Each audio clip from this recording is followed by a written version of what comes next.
पंचायत चुनाव में मतदान केंद्र यानी कि बूथ पर मतदाताओं की पहचान कैसे होगा?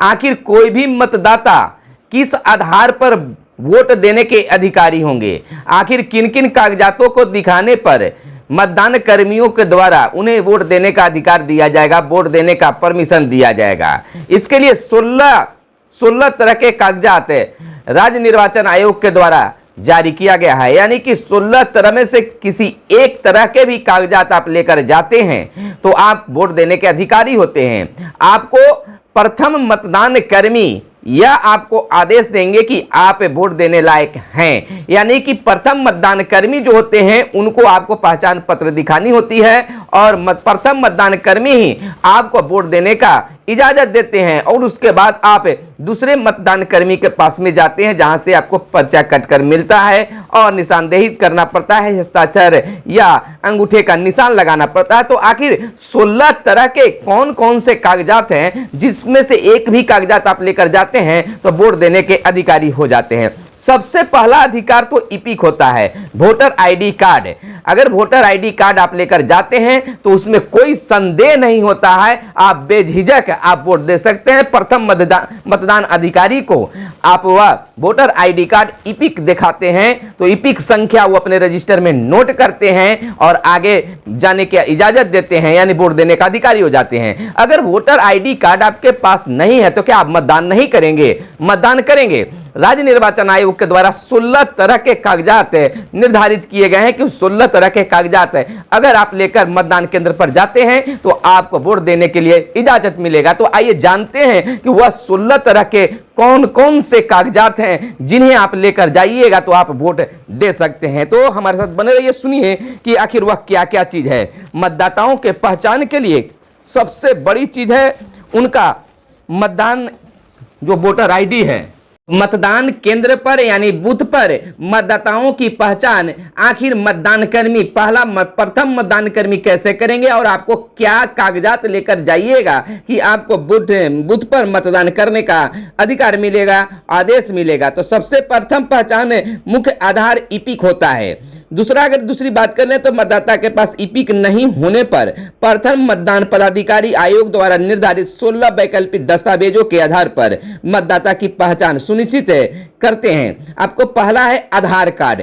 अगर आपके पास अगर ईपिक नहीं है तो आपकी पहचान आधार कार्ड से भी किया जा सकता है। या फिर दूसरे नंबर पर है फोटो युक्त पेंशन दस्तावेज जैसे भूतपूर्व सैनिक पेंशन बुक इत्यादि, पेंशन अदायगी आदेश, भूतपूर्व सैनिक की विधवा आश्रित प्रमाण पत्र, वृद्धा पेंशन आदेश, विधवा पेंशन आदेश।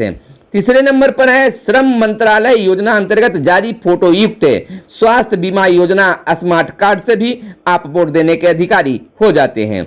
इधर मनरेगा चौथे नंबर पर चौथे कागजात में के रूप में आप लेकर जा सकते हैं कोई भी, जैसे 16 तरह का जो कागजात दिया है उसमें से कोई एक भी कागजात आप लेकर जाते हैं तो आप मतदान करने के अधिकारी होते हैं। चौथे नंबर पर आप कागजात लेकर जा सकते हैं मनरेगा राष्ट्रीय ग्रामीण गारंटी योजना के अधीन जारी फोटो युक्त जॉब कार्ड भी लेकर जाइएगा तो आप मत अपना दे सकते हैं। राष्ट्रीय जनसंख्या रजिस्टर के अंतर्गत भारत के महापंजीकक द्वारा जारी स्मार्ट कार्ड भी लेकर जा सकते हैं। और छठा नंबर पर है बैंकों डाकघरों द्वारा जारी की गई फोटो युक्त पासबुक यानी कि कह सकते हैं कि ऐसे कागजात लेकर जाना है जिसमें आपका फोटो लगा हुआ जरूर हो। तो बैंक या डाकघर में अगर आपका खाता है और आपको पासबुक मिला है और उस पर फोटो लगा हुआ है तो आप उसको लेकर जाइएगा तो आप मत देने का अधिकार आपके पास में है, मतदान कर्मी के द्वारा आपको इजाजत दिया जाएगा। 7वें नंबर पर है आयकर पहचान पत्र यानी पैन कार्ड। अगर पैन कार्ड भी आप लेकर जाते हैं तो उसको दिखाकर भी आप अपना वोट दे सकते हैं। राज्य या केंद्र सरकार के कार्यालय, सार्वजनिक क्षेत्र के उपक्रमों, स्थानीय निकाय या पब्लिक लिमिटेड कंपनियों द्वारा उनके कर्मचारियों को जारी किए जाने वाले फोटो युक्त सेवा पहचान पत्र भी लेकर जाते हैं। सरकारी कर्मी के तौर पर राज्य या केंद्र सरकार के जो कर्मचारी हैं और स्थानीय निकाय में भाग लेना चाहते हैं, मतदान करना चाहते हैं, तो उनके द्वारा जो पहचान पत्र जारी किया गया जिसमें फोटो लगा हुआ है उसको भी अगर आप लेकर जाते हैं तो आप अपना मत दे सकते हैं। और 9वें नंबर पर ड्राइविंग लाइसेंस, अगर आपके पास में ड्राइविंग लाइसेंस है तो आप उसे भी लेकर जाइएगा, जिसमें फोटो लगा हुआ होता है, तो उसे भी दिखाकर आप अपना मतदान कर सकते हैं।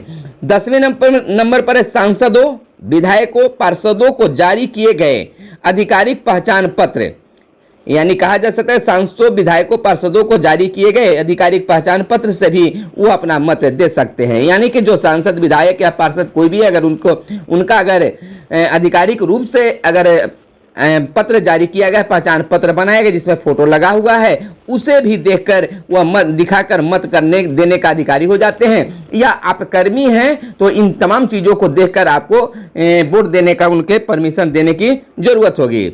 आपको बता दें 11वें नंबर पर फोटो युक्त स्वतंत्रता सेनानी का पहचान पत्र। अगर कोई स्वतंत्रता सेनानी है और स्वतंत्रता सेनानी का पहचान पत्र है जिस पर फोटो लगा हुआ है, तो वे भी अपना पहचान पत्र दिखाकर वोट दे सकते हैं। 12वें नंबर पर सक्षम पदाधिकारी द्वारा कह सकते हैं कि अगर कोई सक्षम पदाधिकारी द्वारा जारी फोटो युक्त शारीरिक विकलांगता प्रमाण पत्र अगर जारी किया गया है तो उसे भी वह देखकर दिखाकर वोट दे सकते हैं, और आपको इजाजत भी देना होगा अगर आप मतदान कर्मी हैं तो। 13वें नंबर पर फोटो युक्त शस्त्र लाइसेंस, अगर बंदूक वगैरह की लाइसेंस है जिस पर फोटो लगा हुआ है तो आप निश्चित तौर पर लाइसेंस दिखाकर आप वोट दे सकते हैं। और 14वें नंबर पर है पासपोर्ट है तो पासपोर्ट दिखाकर भी आप मत दे सकते हैं। 15वें नंबर पर है फोटो युक्त संपत्ति दस्तावेज यथा पट्टा, रजिस्ट्रीकृत केवाला इत्यादि। अगर आपके पास इन 14 चीज भी नहीं है, और 15वें नंबर पर अगर आपके घर का कागजात है और उस कागजात पर आपका नाम लिखा हुआ है और आपका फोटो भी लगा हुआ है, तो उस कागजात को भी दिखाकर आप अपना मत दे सकते हैं। और 16वें नंबर और अंतिम नंबर पर है मान्यता प्राप्त शैक्षणिक संस्था द्वारा जारी शिक्षक, शिक्षकेतर कर्मी, विद्यार्थी फोटो युक्त पहचान पत्र, चाहे वह शिक्षक हो या शिक्षकेतर कर्मी हो, विद्यार्थी हो, अगर उनका कोई प्रमाण पत्र जारी किया गया है मान्यता प्राप्त संस्था के द्वारा, प्राइवेट संस्था के द्वारा नहीं, मान्यता प्राप्त सरकारी संस्थान के द्वारा अगर परिचय पत्र जारी किया गया है तो उस पहचान पत्र को दिखाकर वो अपना मतदान कर सकते हैं। और मतदान कर्मी अगर आप इस वीडियो को देख रहे हैं तो उन्हें भी वैसे दस्तावेजों को देखकर जो 16 तरह का बताया गया है, ईपी को छोड़कर 16 तरह, ईपी को अगर जोड़ दे तो वह 17 तरह के हो जाते हैं। 16 तरह के दस्तावेज में से किसी चीज को भी दिखाते हैं, चाहे वो विद्यार्थी हो या कर्मचारी हो, अगर उनका भी पहचान पत्र विभाग के द्वारा जारी किया गया है, अगर वह सरकारी है या सरकारी मान्यता प्राप्त है, तो निश्चित तौर पर वह वोट देने का अधिकारी होते हैं। तो निश्चित तौर पर आपको यह कन्फर्म हो गया होगा कि आप जब मतदान करने जाते हैं तो आपको क्या लेकर जाना पड़ेगा कि जिससे आपकी पहचान होगी। इन 16 तरह की चीजों को बताया गया, और निश्चित तौर पर हमें उम्मीद ही नहीं, पूर्ण विश्वास है कि आप समझ चुके होंगे, और निश्चित तौर पर आपको अब मतदान करने में कोई दिक्कत नहीं होगा। चलिए ऐसे शुभकामनाओं के साथ फिलहाल दीजिए इजाजत, फिर मिलते हैं अगले वीडियो में। धन्यवाद। जय हिंद, जय भारत, वंदे मातरम।